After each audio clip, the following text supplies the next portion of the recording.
Barang siapa mau menjadi guru, biarkan dia memulai mengajar dirinya sendiri sebelum mengajar orang lain. Dan biarkan dia mengajar dengan teladan sebelum mengajar dengan kata-kata. Sebab mereka yang mengajar dirinya sendiri dengan memperbaiki perbuatan-perbuatannya sendiri lebih berhak atas penghormatan dan kemuliaan daripada mereka yang hanya mengajar orang lain dan memperbaiki perbuatan-perbuatan orang lain. Nasihat ini kutemui saat aku berjalan di Benteng Pendem.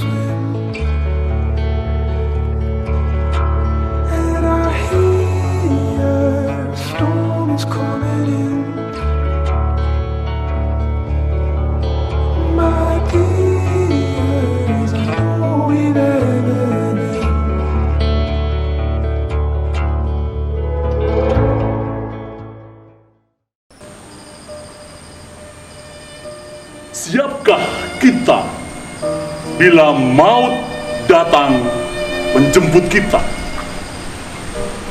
Karya Taufik Ismail. Dapatkah kita menduga atau mengira bila mana ajal kita akan tiba, di mana umur kita akan berakhirnya?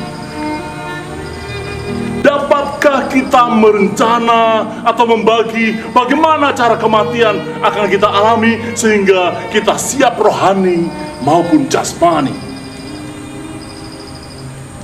Dapatkah kita memohon jatah umur yang bagi kita tepat sehabis Ramadan atau berhaji ketika dosa diampuni tamat dan nyawa kita dicabut malaikat ketika kita dalam keadaan sehat? Dapatkah waktunya kita majukan atau mundurkan ketika nafas terakhir itu dihembuskan dan sorotan mata kita dikosongkan? Dapatkah kita membereskan segala yang terlalai, hutang-hutang, janji-janji, kerja yang terbengkelai, cita-cita yang belum tercapai? Dapatkah kita menekan semua bentuk kesombongan dan kepada orang-orang yang hatinya kita sakitkan dengan membungkuk merendah kita minta dimaafkan? Dapatkah kita menyaring pergosipan dan pergunjingan, lalu suatu waktu total sepenuhnya dihentikan sehingga daging saudara sendiri tak lagi dikunyah, dimakan? Dapatkah kita menghabisi semua ganjalan iri hati, kecemburuan yang dibisikkan jin di telinga kanan dan kiri dan mereka diusir sejauh usir dengan ayat kursi?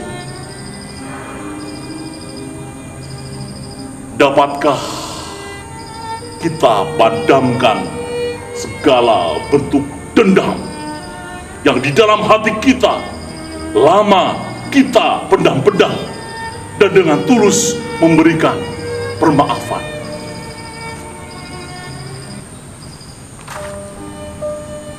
Dapatkah kita musnahkan perilaku ujub dan riya kita, suka mencerca dalam hati, pamer jasa dan harta, dan berhenti menyebut-nyebutnya? Dapatkah kita dengan tepat melaksanakan evaluasi terhadap harta benda yang selama ini diakumulasi sehingga benar-benar bersih bagi yang akan diwarisi? Dapatkah kita kepada jantung kita yang berpuluh-puluh tahun bekerja setia, setiap detik dia berdenyut untuk kelangsungan hidup kita? Siapkah bila jantung kita berkata, sudah, cukup sampai di sini saja? pada suatu masa, di suatu tempat, maut akan tiba. Beratus kemungkinan waktunya, beribu kemungkinan tempatnya, melalui gabungan kemungkinan bentuk dan cara, lewat penyakit, lewat kecelakaan, perang, berbagai bencana, di dalam rumah, kendaraan, jalan raya, di alam terbuka. Secara sangat perlahan dan begitu lama orang dapat menduga-duga. Secara perlahan orang mana mungkin menerka. Secara tak disangka, sangat tiba-tiba, tanpa isyarat, suatu apa dan tepat pada detik terjadinya. Kita yang menyaksikan semua terpana, menundukkan kepala, semua terpukul, tergoncang, terhempas, terobek.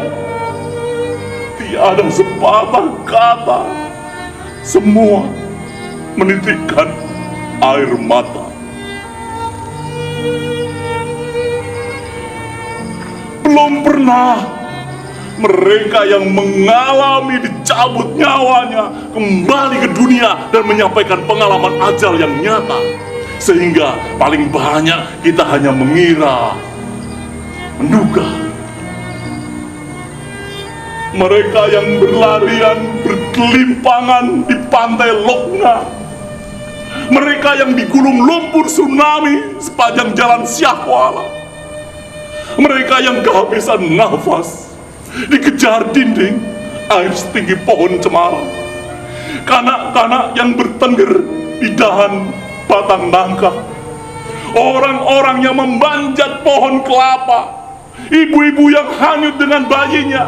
Kabel putus habis, tiang listrik yang bengkok dan patah tiga, rumah punah, hotel runtuh, truk remuk, asrama rata, berpuluh, beratus, beribu, berpuluh ribu banyaknya jenazah di bawah puing, di tengah puing, di atas puing, berada bergelimang lumpur, bergelimang air mata, menyesak udara, menyesak dada kita semua.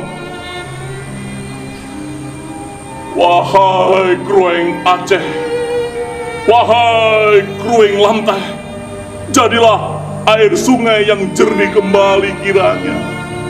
Maut telah menjemput saudara-saudara kita.